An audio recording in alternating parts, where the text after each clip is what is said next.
दोस्तों शुक्रवार की उस शाम, उस वक्त जबरदस्त ठंड ने सब कुछ अपने अंदर ढका हुआ था। अगर मैं गलती से भी कंबल से अपना हाथ बाहर निकाल देता तो ठंड के मारे हाथ इतना ज्यादा ठंडा हो जाता कि उसके बाद लगभग 10 से 15 मिनट तक ठंड हाथ में जमे रहते।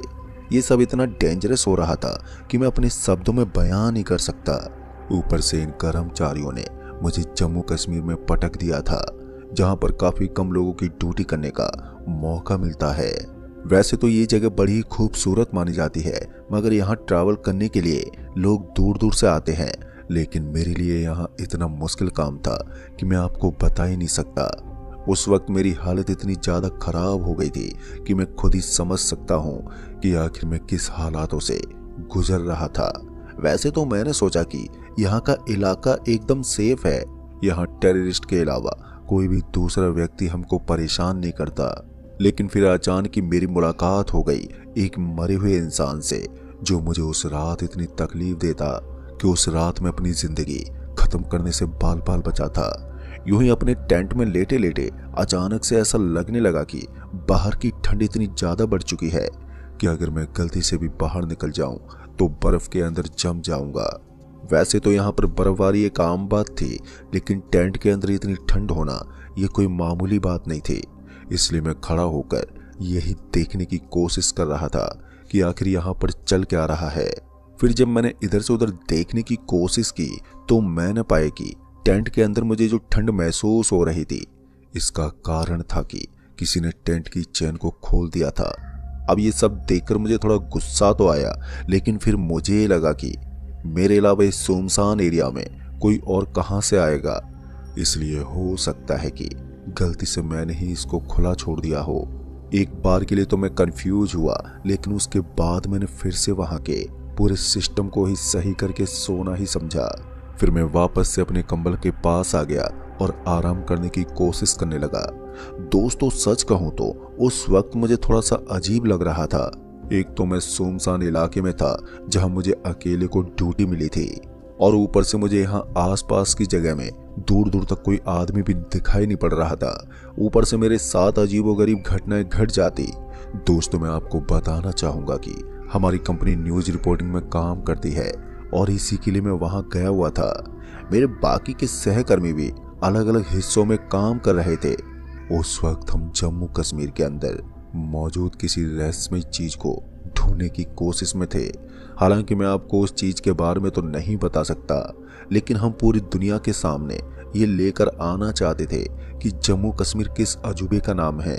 मगर वो कहते हैं ना, हमेशा आपको अपनी जिंदगी में मुश्किल परिस्थितियों से बचने के लिए फूंक फूंक कर कदम रखना होता है। मेरे साथ भी कुछ ऐसा ही था। मैं उस वक्त फूंक फूंक कर कदम रखने वाली बात को पूरी तरह से भूल चुका था। उस रात में बार बार परेशान होकर वापस से खड़ा हो जाता, पर पता नहीं क्यों अब मुझे अजीब सी बेचैनी होने लगी थी। ऐसे में मैंने एक सिगरेट निकाली और फिर अपने टेंट से बाहर आकर सिगरेट पीने लगा।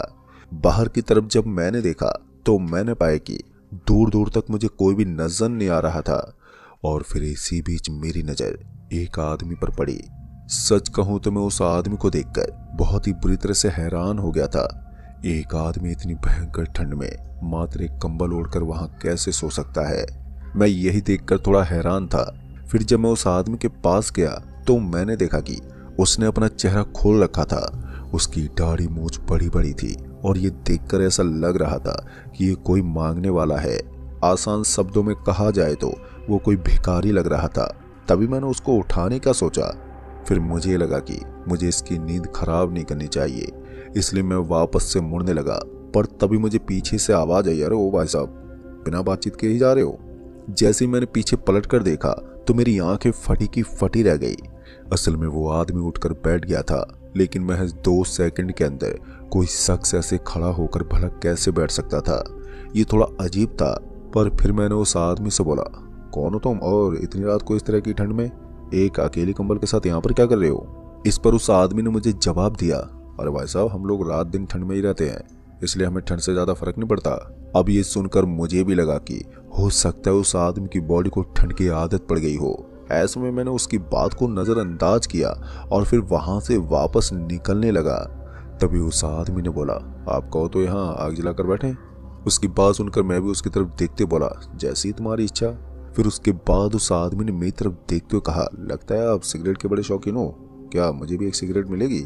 उसकी बात सुनकर मैंने अपनी जेब से सिगरेट की डिब्बी निकाली और उसके हाथ में एक सिगरेट थमा दी। वो भी बड़े ही शौक के साथ आराम से सिगरेट में दम मारने लगा। सब कुछ एकदम नॉर्मल चल रहा था। फिर मुझे लगा कि अब सब कुछ एकदम सही हो जाएगा। मुझे जो इतनी देर से बेचैनी महसूस हो रही थी वो भी अब ठीक हो जाएगी। इसलिए मैं उस आदमी के बगल में आग जलाकर बैठ चुका था। दोस्तों, एक कहावत बड़ी ही मशहूर है कि कभी भी उड़ते हुए तीर को नहीं लेना चाहिए। मैंने भी कुछ ऐसा ही किया था। उस आदमी ने बातों ही बातों में मुझे बताया कि यहाँ से थोड़ा आगे एक मकान भी पड़ता है। लोग कहते हैं कि उस मकान की एक बहुत ही अजीब सी मिस्ट्री है। ये सुनते ही मेरी आंखें भी बड़ी बड़ी हो गईं और फिर मैंने भी उस भिखारी की तरफ देखते बोला, यार तुमने मुझे पहले क्यों नहीं बताया?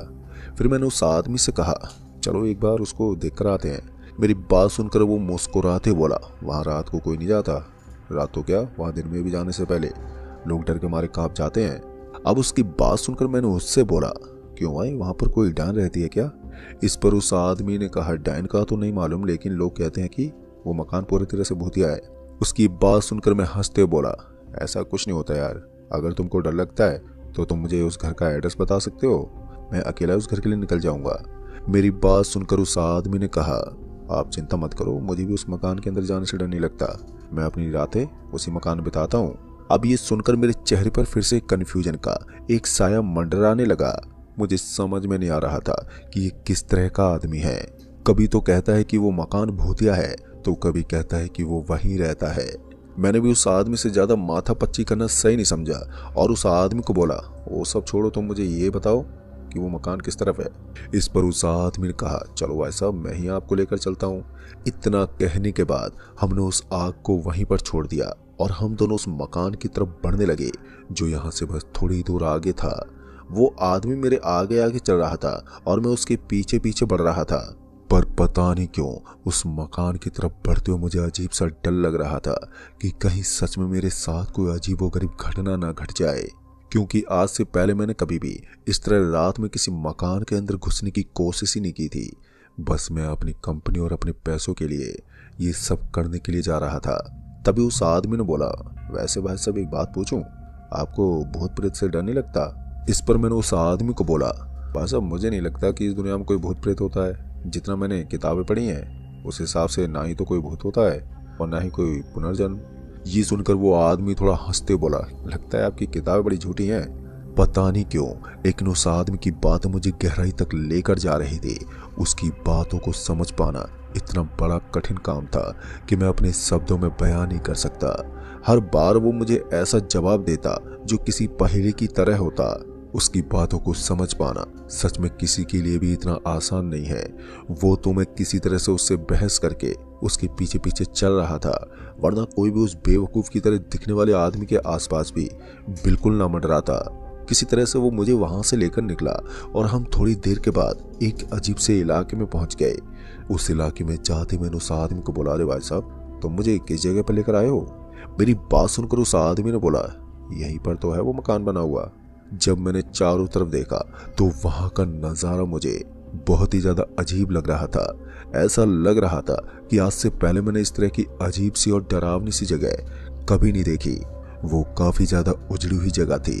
तभी उस आदमी ने अपने हाथ से इशारा किया और उसका इशारा पाते ही जब मैंने सामने की तरफ देखा तो मैंने पाया कि सामने की तरफ एक बहुत ही बड़ा विशाल सा मकान बना हुआ था। उस खंडर की तरह दिखने वाले मकान की सब कुछ चीज एकदम टूटी हुई लग रही थी। ऐसा लग रहा था कि इस मकान को लगभग 100 साल पहले बनाया गया हो। उसके बाद मैंने उस आदमी को बोला, यार सच में ये मकान तो किसी रहस्य से कम नहीं लगता। मेरी बात सुनकर उस आदमी ने कहा, इतना ही नहीं, इस मकान को जब तुम अंदर से देखोगे तो तुम्हें ऐसा लगेगा कि तुम किसी राजभवन में बैठे हो। अब ये सुनते ही मेरी भी उत्तेजना और भी ज्यादा बढ़ गई। अब मुझे किसी भी तरह से उस मकान के अंदर जाकर देखना था कि वो अंदर से किस तरह से दिखाई देता है। फिर उसके बाद वो मुझे अपने पीछे पीछे आने का इशारा करने लगा। दोस्तों सच कहूं तो उस वक्त मुझे थोड़ा डर भी लगने लगा था, क्योंकि अगर मैं इस मकान के अंदर पूरी तरह से घुस जाता तो फिर बाहर निकलना भी मेरे लिए काफी मुश्किल हो जाता। इसलिए मैंने उस आदमी से पूछा, वैसे इस मकान से बाहर निकलने का रास्ता कौन सा है? इस पर उस आदमी ने कहा, जिस रास्ते से तुम अंदर जाओगे उसी रास्ते से बाहर भी आ सकते हो। अब तक मैंने उस आदमी पर इतना ज्यादा ध्यान नहीं दिया था, लेकिन अब धीरे धीरे मैंने उसे पूरी तरह से निहारना शुरू कर दिया, क्योंकि मैं जानना चाहता था कि कहीं इस आदमी में कोई गड़बड़ तो नहीं है। सच कहूं तो जब मैंने उस आदमी की अपनी आंखों से तलाशी ली तो उसके बाद तो मानो मेरा पूरा बदन मेरा साथ देना छोड़ चुका था। इतनी देर से मैंने सब कुछ यूं ही छोड़ रखा था।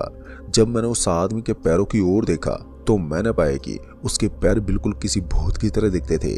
मेरे पूर्वजों ने मुझे बताया था कि अक्सर ऊपरी शक्ति के पैर पीछे की तरफ मुड़े हुए होते हैं और वो उल्टे कदमों के साथ चलता है। ठीक ऐसा ही इस आदमी के साथ भी था। अब ये देखकर तो मेरी आंखें बड़ी बड़ी हो गई। उस वक्त पर मैं काफी बुरी तरह से डर चुका था। आसान शब्दों में कहा जाए तो इस वक्त मेरे लिए अब उस आत्मा से मुकाबला कर पाना इतना आसान नहीं था। मुझे समझ में नहीं आ रहा था कि अब कौन सा बहाना बनाकर पतली गली से निकलूं। तभी मैंने उस आदमी को बोला, भाई 2 मिनट रुको, जरा मैं टॉयलेट करके आता हूँ। इतना कहकर मैं वहां से थोड़ी दूर आगे नजर आने वाले एक पेड़ के पीछे चला गया। वहां जाकर मैं यही सोचने लगा कि अब मुझे क्या करना चाहिए। बाद में मैंने सोचा कि अब जो होगा वो देखा जाएगा।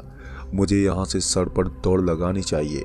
हाँ, मैं जानता था कि वो आदमी मेरा पीछा करने की कोशिश भी करेगा और वो मुझे नुकसान पहुंचाने की भी कोशिश करेगा, लेकिन मैं किसी भी तरह से उस मकान के अंदर नहीं जाऊंगा। अगर मैं उस मकान के अंदर पहुंचा तो ना जाने कितनी बुरी शक्तियां मेरा इंतजार कर रही होंगी। अच्छी बात तो ये थी कि मैंने किसी मिस्ट्री से बने हुए मकान को ढूंढ लिया था, क्योंकि जहां तक मुझे खुद एक भूत लेकर गया था। फिर बाद में मैंने वहां से तेज रफ्तार पकड़नी शुरू की और वहां से भागते हुए अपना रास्ता मापने लगा। मुझे पूरी तरह से ये बात भी मालूम थी कि इस इलाके में मैं चाहे जहां भी चला जाऊं, ये भूत मेरा इतनी जल्दी पीछा नहीं छोड़ेंगे। मैंने अपनी तरफ से जितनी कोशिश हो चुकी थी उतनी कोशिश को अंजाम देने की ठान ली थी। मुझे किसी भी तरह से इस प्रेत से बचना ही था, चाहे इसके लिए मुझे किसी भी हद को पार क्यों ना करना पड़े। मैं भागता हुआ सबसे पहले तो अपने अड्डे के पास पहुंचा, जहां पर मैंने अपना अड्डा बनाया हुआ था। जैसे ही मैं अपने अड्डे के पास पहुंचा तो वहां जाकर मैंने वहां की सारी चैन बंद कर ली और उसके अंदर जाकर चुपचाप से बैठ गया। मैं किसी भी तरह से उस आदमी को ये बताना नहीं चाहता था कि मैं उसके आसपास मौजूद हूँ, लेकिन वो एक पिशाच था और एक भूत के लिए किसी भी इंसान को ढूंढ पाना काफी सरल हो जाता है। ऐसे में मुझे भी यही मालूम था कि वो मेरे तक पहुंचने में ज्यादा टाइम नहीं लगाएगा। बस मुझे किसी भी तरह से अपने दूसरे रास्ते का इंतजाम करना होगा। लेकिन अब तक तो वो मुझे कहीं भी नजर नहीं आया था। मुझे अपने इलाके में बैठे बैठे लगभग 20 से 25 मिनट हो चुके थे, लेकिन अभी तक किसी ने मुझे दस्तक नहीं दी थी। ऐसा लग रहा था कि मानो वो मेरा पीछा छोड़ चुका है। लेकिन दोस्तों, वो कहते हैं ना, पिशाच के ऊपर कभी भी विश्वास नहीं किया जा सकता। वो कभी भी किसी भी वक्त हमारे ऊपर अटैक कर देता है। ऐसे में मैंने अपने टेंट से बाहर निकलकर देखने की कोशिश ही नहीं की कि बाहर का नजारा आखिर किस तरह का दिखता है। मैं किसी भीगी बिल्ली की तरह डरा हुआ अपने टेंट के अंदर पड़ा रहा। और सच कहूं तो अब तक मुझे ऐसा ही लगने लगा था कि शायद वो भूत मेरे पीछे नहीं आएगा और वो मेरा पीछा छोड़ चुका है। अब ये जानकर मुझे बहुत ही बड़ी खुशी हो रही थी कि किसी तरह से वो रात बीती और उस रात के बीतने के साथ ही उस भूत प्रेत की सारी यादें मेरे दिमाग से खत्म होने लगी। मैं किसी भी तरह से वहां से निकला और अपने सहकर्मियों के पास पहुंच गया। वहां जाकर मैंने उन सभी को मेरे साथ हुई पूरी घटना के बारे में बताया। हालांकि उन्हें मेरी बातों पर विश्वास नहीं हुआ, लेकिन जब वो लोग वापस से आग से जली हुई लकड़ियों के पास पहुंचे और साथ ही जब मैंने उन्हें उस मकान के बारे में बताया तो उन्हें थोड़ा बहुत यकीन तो हुआ। लेकिन वो लोग मेरी तरह भूत प्रेत पर यकीन नहीं करते थे। ऐसे में उन्हें मेरी सारी बातें बनावटी लग रही थी। अंत में जाते जाते मैंने उन्हें वो मकान भी दिखा दिया। तब जाकर उन्हें मेरी बात पर यकीन हुआ। लेकिन मैंने उसके बाद उस मकान के अंदर जाना सही नहीं समझा और मैं अपना सारा सामान लेकर वहां से निकलने लगा। लेकिन उन लोगों ने मुझे वहीं पर रोक लिया और फिर वो मुझे उस मकान के अंदर ले गए। और फिर उसके बाद जो हमारे साथ उस मकान के अंदर घटनाएं हुई वो सब हमने प्राइवेट ही रखी। हम उनके बारे में किसी को नहीं बता सकते। तो दोस्तों, इस कहानी में बस इतना ही। तब तक के लिए बाय एंड टेक केयर।